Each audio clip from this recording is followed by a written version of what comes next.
So dili ta motuo na kanang mga balita Bombo Michael Jan nga kanang naay sa Strait of Hormuz nga kanang nanawag ang Iran kay kanang ipaagi ang atong barko. Basically Bombo Michael Jan, no, wala tay direct nga mga boats na gikan diha sa Strait of Hormuz nga gikan dito sa Bahrain, Saudi, Qatar, UAE nga padung diri sa Pilipinas. Ang atong fuel refined na tanan gikan na siya sa Singapore, Indonesia, Malaysia, Japan, South Korea.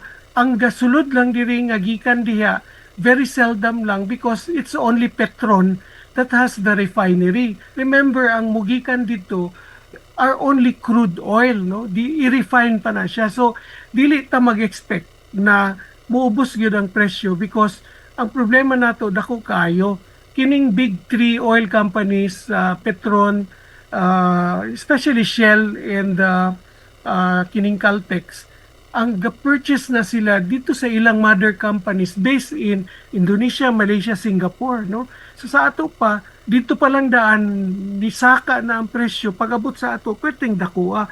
Whereas if we compare it to Indonesia, Malaysia, gaubos gyud kaayo kay gawas nga na sila subsidy, dapat sila oil, no, na to balance their demand. So that's why what I'm saying is dili gyud ta makakita og kanang paglaom for the next 6 to 10 months, no. Magpadayon po gyud saka, and then ang presyo sa lana dili gyud na siya ang kining fuel prices natin dili gyud na siya moubos sa 100 for the next 6 to 8 months. Magpabilin gyud na siya at 100 peso level.